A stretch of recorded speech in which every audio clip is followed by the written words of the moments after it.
Play that sound bite one more time just for me. Okay, absolutely. Yeah, and Georgia. You also could win the popular vote, something a Republican has not done in 20 years. Here's what President Trump had to say in his victory speech earlier this morning. This was, I believe, the greatest political movement of all time. It's going to reach a new level of importance because we're going to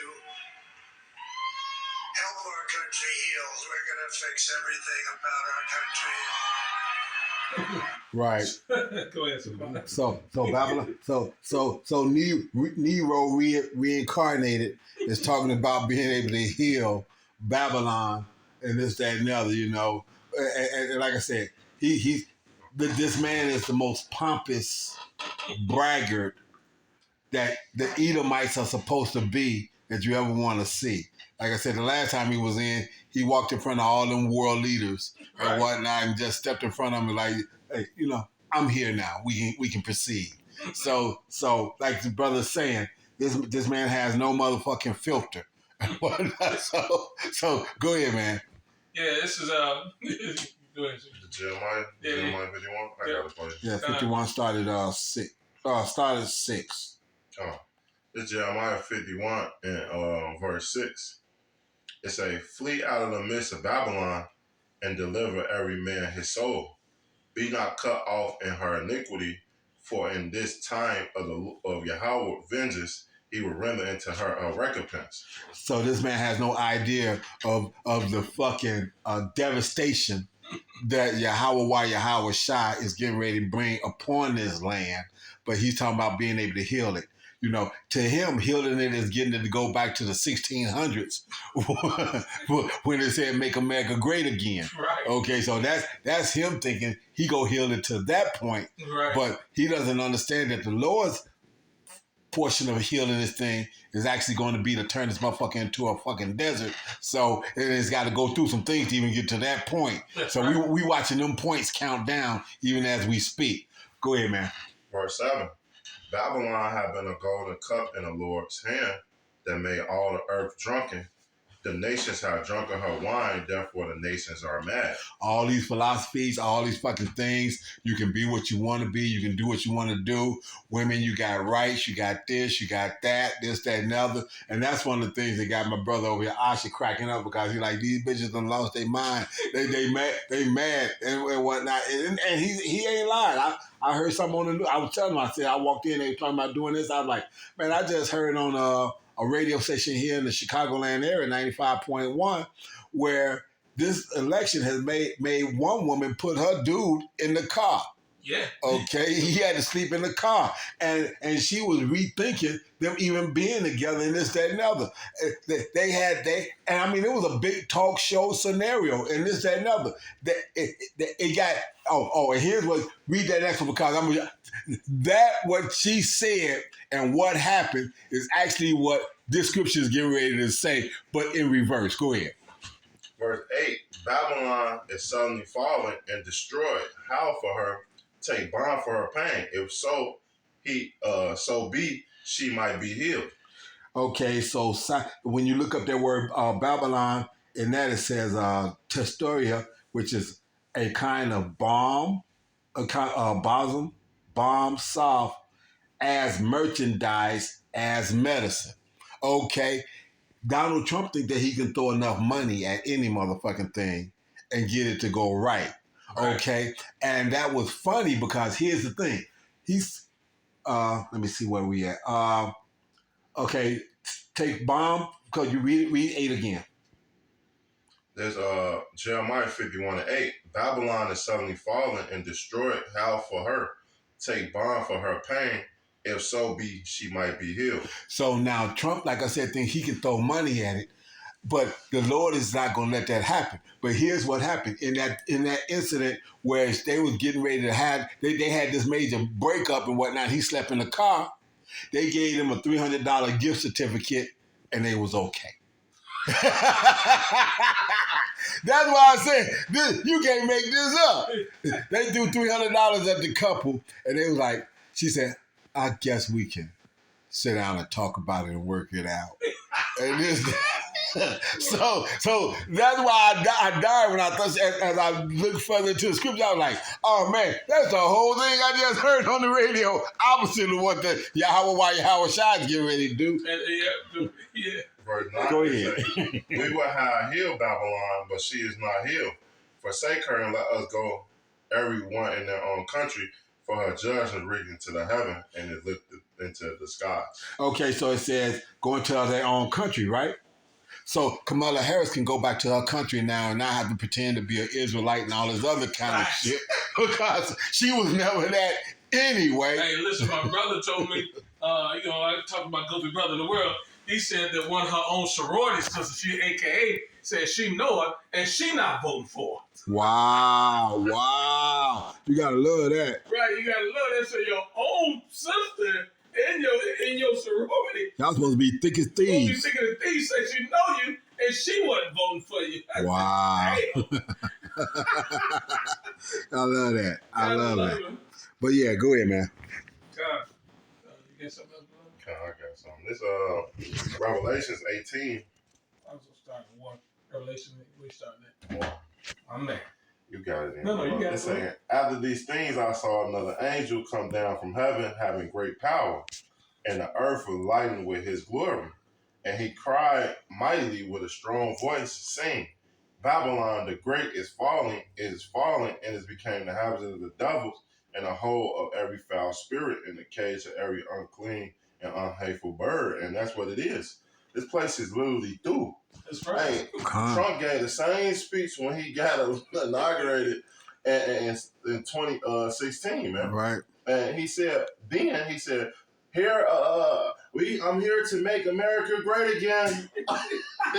Right. And now he said the same thing in his speech about healing America, which we all know America is destined to be destroyed. Let's keep reading. It say verse 3. For all the nations have drunk of the wine of the wrath of her fornication, and the king of the earth have committed fornication with her, and the merchants of the earth are waxed rich through the abundance of her delicacy. And a lot of these countries have been getting rich off this place. Yeah. That's why in 2016 he was trying to tax, which is a great business move in my eyes. If you really know about the economy, hey, he was putting tariffs on the other economy for free labor. Remember, Americans don't import; they outport.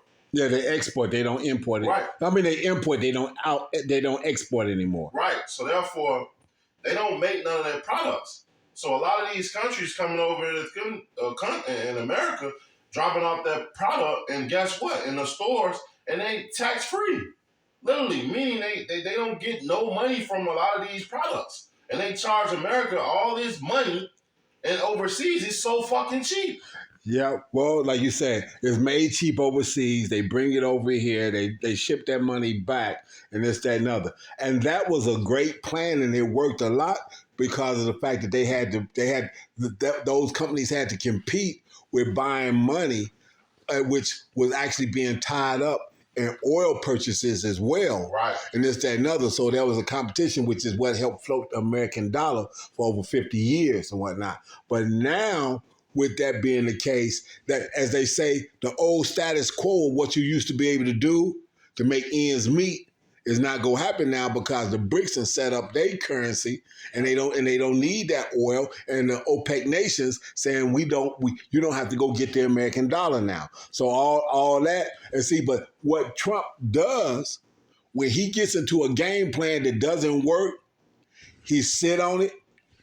He'll let it go fucked up. He'll declare bankruptcy on it and let the American people bail him out. Right. He done did this 5 times in my lifetime now. It was 4 at once. He did it 5 times in my lifetime now. Right. Okay, so this is what Trump does. But there's nothing that you can go to bail out a whole motherfucking American government. That's why the scripture says, I would have healed her if and this, that, and other. Right. But there's no, because the printing press ain't going to be able to print enough money because it ain't backed by nothing, so it's going to be worthless anyway. Yeah, that's why all your food, all of the cost of living is going up because, hey, back in the day, you can go to the grocery store for $100 and get a cart full of groceries. Man, look. I'm going to tell you one better. My daddy back in the 60s gave my cousin $100, and that was enough. That $100 was enough to float that family of Bobby, Johnny, Clyde, Willie, Gloria, Shirley, and Tyrone for damn near a month and a half. $100. Now you go to the grocery store, $100, you get 5 items. Man. I just went to the store and spent $100 of food stamp shit and whatnot, and I brought that shit in two trips. And I've got situations with my hand and whatnot from a motorcycle accident, so you know what I'm saying. Right. But prime like y'all could have made that shit in one trip. So bullshit. $100 don't get you shit now. Shit. Nothing. But Go ahead. in this Revelation 18:4 saying, and I heard another voice in heaven saying, "Come out of her, my people, that you be not taking her sins, that you receive not her pledge." And what's those pledge?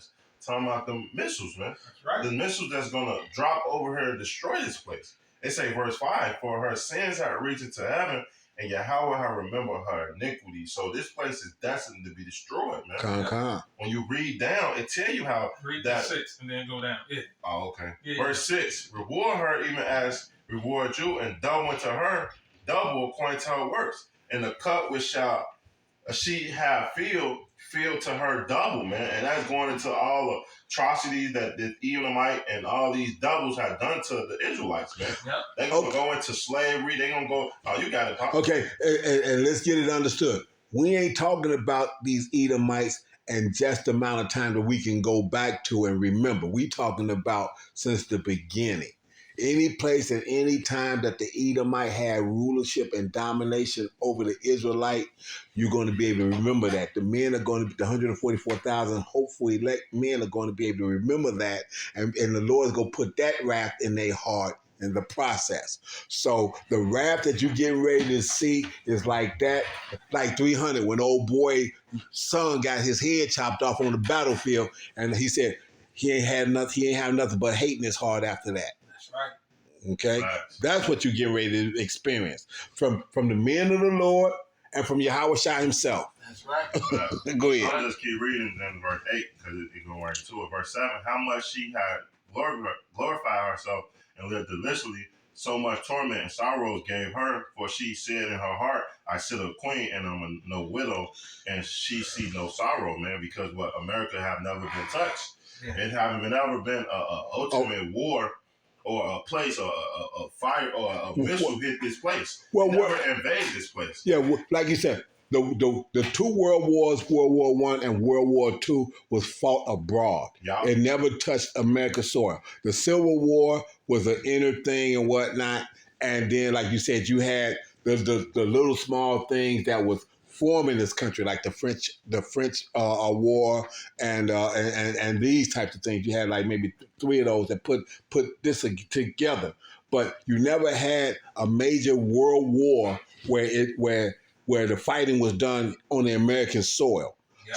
So this virgin daughter Babylon is got to get smoked in the process of. You say you got that? Isaiah 47. Yeah. I got one more verse. Go ahead. And then you go Go, there. you pull It that. say, "Therefore shall her players come in one day, death and mourning and famine, and she shall be utterly burnt with fire, for strong is the Lord Yahweh who judge her," man. And that's what this place. This place is ultimately going to be destroyed.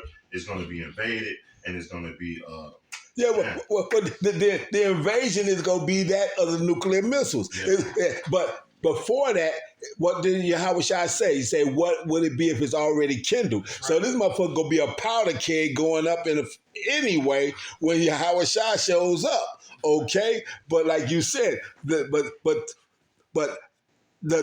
way the missiles get ain't going to hit, like I said, she's not going to be a virgin. She's going to be gang banged by the missiles. 200 million, 200,000, 200 million missiles. So the scripture said it's going to. The planet's going to rock to and fro like a drunkard behind what the Lord's getting ready to do. Right. Go ahead, I read that. Yeah, it's was Isaiah 47. Yes, sir. He's saying was nothing ever happened on American soil of the license of what's about to come. This is it's a time like no other. This is Lamentations 47. I'm sorry, Isaiah 47:1. It says, "Come down and sit in the dust, O virgin daughter of Babylon." That's the virgin daughter, America. Go ahead. Sit on the ground. There's no throne, O daughter of the Chaldees. So you don't get a chance to get to go back into fucking rulership. Yeah, your shit is over with. When this shit starts, when that first real major, as they say, domino gets flipped over, you're not gonna ever get a chance to get back up in a seat of power behind that. Go ahead. It says, "For thou shalt no more be called tender and delicate." You're not gonna be tender and delicate. You're not the golden cup. You're not gonna be the fucking streets paved with gold. You're not gonna be the place where you can go and through hard work and diligence and all this other kind of shit, you can pull yourself up by your bootstraps and become anything you want to be. This is not that place anyway, and it never was that for the Israelite. Exactly. Go ahead. It says, "Take the millstone and grind meal, uncover thy locks, make bare the leg, uncover the thigh, pass over the rivers." So the Lord is exposing you through these prophecies, through the apostles, elder, great millstone on down, because at first you was hiding, pretending you to be white, but now the scriptures are revealed that you are the man of perdition. Esau, Edom, self-proclaimed white man here in America, and virgin daughter of Babylon is America. And all this has been exposed. And go ahead. And you never been white, because that white purity thing that you is, you the basis of men. You the blackest of hearts. That's right. Of men that are out there. Okay, like I said, the reasons you've been able to rule so long, not just because of the fact that it's Yahweh Shai's will, but because we were made feeble and kind-hearted in the process of. That's okay, right. and you even got your history. So this isn't critical race theory. This is critical race history. You got a Willie Lynch letter that broke this down and said how you make these people be docile for fucking hundreds of years, hundreds of years after the fact. Yep. And these people are still here, stuck in Stockholm Syndrome. That's right. Go ahead. It says, "Thy nakedness shall be uncovered, yea, thy shame shall be seen. I will take vengeance, and I will not meet thee as a man." You say their shame shall be seen. So now these Edomite women are even calling their own men colonizers. Okay. Okay. So you're the man that shows up to a country with a motherfucking full country of people and say you discovered it. you them. Okay. So how you discover something that somebody was already at? Oh, so like Elder Malcolm would like to say, oh, I saw your fat booty woman walk in the house, so I came in and kicked the door in and said, I discovered it. Precisely. And because of all the atrocities, you know what I mean, your judgment reach the heavens and you're going to pay for it. Absolutely. There's no way around it. Like the elder brother said, the thermonuclear missiles and fire, you know what I mean? The Lord is going to render his judgment and justice on his wicked kingdom. Babylon will never be healed. And he says, and render to her double. So all the atrocity, Edomites, if you go back to an Edomite through your father's line, I want y'all to contemplate and understand this. All the fucking fucked up ass shit that you done seen, that you done caught history of, and this, that, and the other, and how you got some of these professors that say if you would trade places with a so-called Negro, right, or African American, raise your hand. And none of y'all raise y'all hand because y'all know how fucked up that is. Right. Fuck that up double, and that's what we get to put on you. Exactly. Okay? You're right. Exactly. So this white privilege shit that y'all had, hey, what we say? You might as well smoke drugs. What was that old saying? Love and rock and roll, free love and rock and roll, right, and all that other kind of shit y'all doing back in the '60s. Free love, just fuck. Hey, if you can't love the one you want, love the one you with. Y'all might as well do all that shit, cause that shit gonna be over. That they gonna be over when the kingdom come in. Go ahead, that's whatever right. You got. This is you got something else to know? I'm gonna get this prayer. This Isaiah 66. Go ahead. 15. This was gonna happen. This was gonna happen to Esau kingdom here. This is Isaiah 66 and 15. Esau, self-proclaimed white man here in America, a.k.a. mystery Babylon. Thus says the scripture. This is Isaiah 6:15. It says, "For behold, Yahweh will come with fire, and with his chariots like a whirlwind, to rend his anger with fury, and his rebuke with flames of fire." A whirlwind, that's a fucking chariot. That's what y'all be seeing and whatnot. So, and now y'all can't even dispute that or deny that because you got U.S. Navy pilots that then brought that out, and the motherfucker that was doing that for the government done step forward. So all the things that y'all wanted to go and stick y'all head in the ground and hope wasn't real has been revealed. Okay? So basically, you are the ostrich that done ran and got far enough in front of a lion that you thought you got away and stuck your head in the sand, and now all you doing is your head is in the sand and you wondering where the lion is at. He's got his paw over his face saying grace. I want to thank you for the meal I'm about to receive. Okay, because y'all did not get away. He said, but since he stopped and I ain't got to chase him, let me say grace. And that's what we doing. As the hopeful men of the elect, we're saying grace. Right. Okay? Go ahead. It says, "For by fire and by his sword will Yahweh plead with all flesh, and the slain of Yahweh shall be many." So, and when he pleads, ain't baby, please, baby, please, baby, please. It's like, I got your ass now. And you're right here. So you can't get away, you can't duck it, you can't get around it. These plagues and this destruction that's coming to Babylon and Trump thinking he gonna do one thing and the scriptures are gonna do one thing. I said this before we even started. I'm putting my bet on the scriptures. 1,000%, baby. 1,000%. So whatever y'all got. Yeah, with that, we hope this is edifying. With that, we're going to give all praise and honor to Yahweh by Hashem, Yahweh Shai by Hashem Kakodat. Again, double honors to the apostles, elders, great millstone who taught us truth and rule well. Till next time, Shalom. Shalom. Kwam Yasharal. Kwam Yasharala. And a Baba Ball. A Baba Ball.